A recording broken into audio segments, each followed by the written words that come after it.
Ever feel like you're constantly busy, but still stuck in neutral? Like you're hustling, yet your big goals remain just out of reach? That's not you failing. It's often a hidden battle against your own mind. Today, we're exposing the 10 invisible self-sabotage loops holding you back. 1. The invisible self-sabotage loop. Number 10.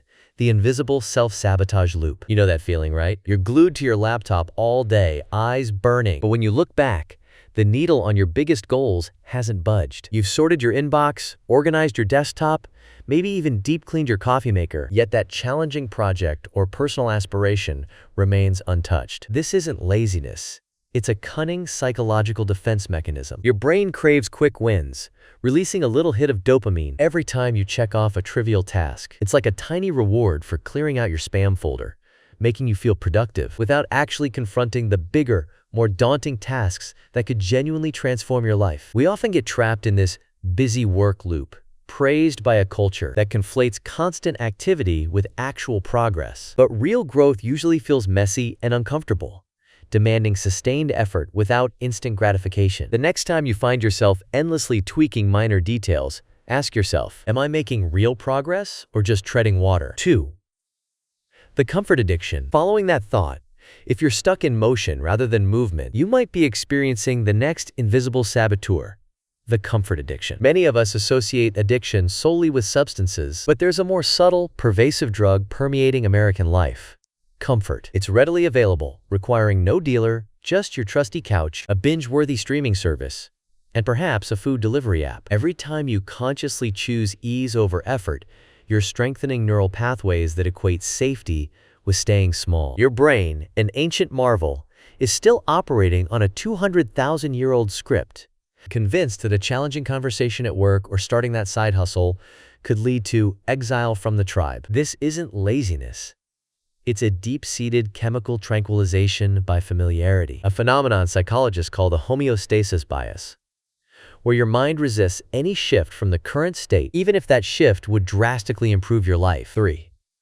The someday illusion. Following the resistance to discomfort, another insidious trap is the someday illusion. How many times have you caught yourself thinking, someday I'll launch that side hustle. Someday I'll finally get serious about my fitness goals for summer. Or someday I'll tackle that mountain of student loan debt. This innocent-sounding word, someday, is actually emotional anesthesia. Your brain loves the illusion of progress, so by pushing a task to an undefined future, it releases the tension of unfinished goals, even though you haven't lifted a finger. Behavioral psychologists call this temporal self-displacement. Effectively, your mind outsources present responsibility to a future version of you, a version presumably less tired, more disciplined, and magically fearless. Yet when someday arrives, you're still you, often just with more regret. This isn't about laziness.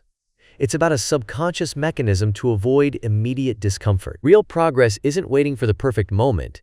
It's replacing someday with today, even if today's version is messy or imperfect. 4.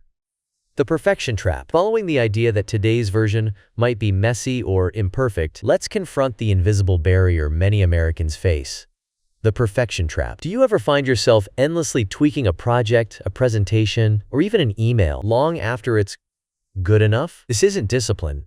It's often a sophisticated form of fear, masquerading as excellence. Perfectionism isn't about setting high standards.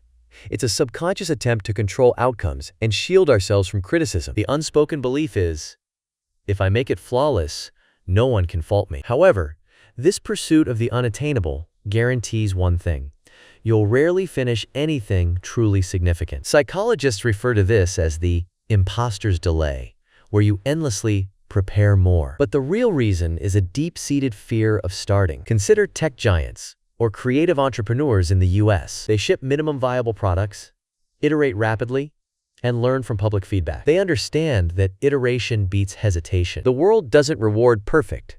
It rewards visible, tangible action. Every brilliant idea sitting unfinished on your hard drive, or every project you're too scared to launch, holds less value than a messy, imperfect version you dared to release. When that inner voice whispers, "It's not ready yet," remind yourself that perfection is often just procrastination in a fancier suit. 5. The mirror of blame. After obsessing over every detail, it's easy to shift gears and point fingers when things go wrong. A missed deadline? It was my lazy coworker. Stalled career? The economy's terrible. Or maybe just that soul-crushing highway traffic? Blame is emotional junk food. It tastes good for a second, but leaves you starving for power. Your subconscious loves this, protecting your ego with comforting excuses. It whispers, "It wasn't your fault, so you don't have to change." But every time you point outward, you unconsciously declare yourself powerless. This outsourcing of responsibility trains your brain into learned helplessness. You stop even trying because you've convinced yourself you can't. True power isn't about guilt, it's about ownership. When you say, "This happened on my watch," you instantly take back the steering wheel. Your brain shifts from defensive mode to solution mode. Look at any successful American entrepreneur or leader. They stopped outsourcing responsibility. Next time you feel the urge to blame the algorithm or the weather, pause. Ask yourself, if I secretly had the power to fix this, what's one immediate step I'd take? That question alone can transform you from a victim into the architect of your own breakthrough. 6. The validation trap. While taking ownership of your challenges is critical, there's another subtle saboteur that often prevents us from truly stepping into that power.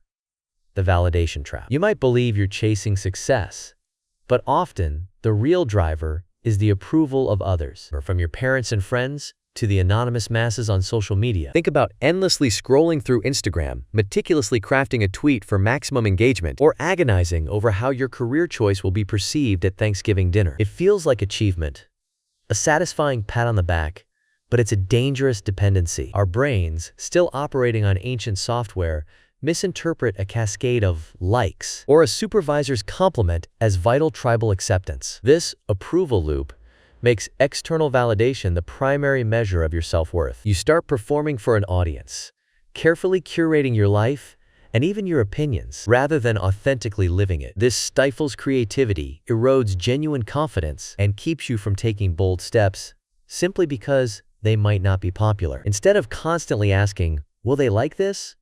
or "Is this good enough for them?" try asking yourself, "Did I give this my absolute best effort today?" Shifting to self-validation is key. The most impactful individuals aren't playing for applause. They're driven by an internal purpose, regardless of external opinion. 7. The mental multitasking lie. After identifying your true purpose, the next challenge for many Americans is giving it their undivided attention. We often wear busyness like a badge of honor, but the belief that multitasking makes us efficient is a profound lie. Neuroscientists confirm that constantly jumping between emails, texts, and projects, known as context switching, is a significant cognitive tax. Each shift burns mental fuel and spikes cortisol, making your brain tired but not genuinely productive. Consider trying to focus on a big work presentation while checking a sports score or a social media feed. This fragmented attention literally rewires your prefrontal cortex to crave distraction, making deep work feel foreign. Our brains seek these distractions as a perceived, safe escape from the quiet contemplation where real breakthroughs, and sometimes insecurities, reside. The antidote is monotasking. Imagine a highly successful entrepreneur or a focused athlete. They commit fully to one task. Try it. For a dedicated period daily, silence all notifications and devote yourself to a single activity.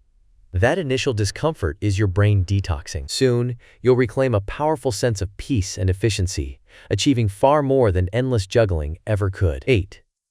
The self-talk saboteur. While mastering monotasking can bring incredible clarity, there's another hidden opponent in the arena of your mind, the insidious self-talk saboteur. It's that nagging voice whispering, "You're not smart enough for that promotion," or "Your small business idea is probably too risky." This isn't genuine intuition. It's often a mental recording, compiled from a critical high school coach, a dismissive relative, or a past failure you never fully processed. Psychologists recognize this as automatic negative thought conditioning. These internal scripts act like invisible brakes, slamming on every time you gain momentum. Your brain interprets negative internal rehearsals as reality, triggering anxiety and doubt, often leading to unconscious self-sabotage. Simply repeating positive affirmations often falls flat, because you're trying to wallpaper over a foundational belief. Instead, when that familiar doubt creeps in, pause. Ask, whose voice is this truly? Unmasking it as an echo from the past rather than your authentic self is the first step to reclaiming your narrative. Success blooms when your internal monologue becomes your biggest cheerleader, not your harshest critic. 9. The identity cage. While your internal monologue can be a formidable saboteur, an even more insidious force often operates beneath the surface. The identity you hold for yourself. We instinctively act in alignment with who we believe we are, not necessarily who we aspire to be. Your subconscious will fiercely protect this established self-image, even if it means subtly derailing your path to success. Think of the aspiring entrepreneur who, deep down, identifies as a struggling creative, unconsciously pushing away lucrative projects, or the individual who sees themselves as the reliable helper, making it hard to embrace personal power because it doesn't fit their narrative. This is identity homeostasis. Your brain's drive to preserve a consistent sense of self, even when limiting. It explains why people might achieve a big win, then revert to old patterns, feeling out of place in their new successful role. To truly break free, invert your perspective. Instead of asking, "What do I want?" Inquire, "Who would I need to become to achieve that?" Begin to embody that future identity times today. Make choices and take actions as if you already times that person. When your core identity shifts, your habits and accomplishments naturally align. Success isn't just about new routines. It's profoundly about outgrowing old, limiting narratives. 10. The dopamine hijack. Even with a strong new identity, a powerful, invisible force often works against you. The dopamine hijack. You might think you control your smartphone, but that little screen is subtly rewiring your brain with every tap and scroll. Dopamine, our brain's motivation molecule, evolved to drive survival, seeking food, shelter, connection. Yet today, every like, notification ping, or endless scroll on TikTok or Instagram delivers an illusion of achievement. You feel rewarded without actually accomplishing anything meaningful. This is variable reward conditioning, akin to the addictive pull of a slot machine in a Vegas casino. The unpredictability keeps you hooked, endlessly chasing the next digital hit. Hours vanish. The insidious problem? This constant dopamine drip lowers your baseline motivation. Real-world tasks, deep work, learning, genuine creation begin to feel profoundly dull because they can't deliver those instant, manufactured highs. You're not burned out, you're chemically understimulated. To reclaim focus, try a dopamine reset. Temporarily step away from mindless scrolling and junk content. It's tough initially, but soon, genuine accomplishments will feel truly rewarding again, resensitizing your brain to real life's payoffs. Recognizing these subtle saboteurs is your first step toward reclaiming genuine focus and building a life of purpose, not just motion. The power to break these loops is within you. If you're ready to dismantle more hidden obstacles and unlock your true potential, hit that subscribe button. Join us as we continue to explore the science of self-mastery.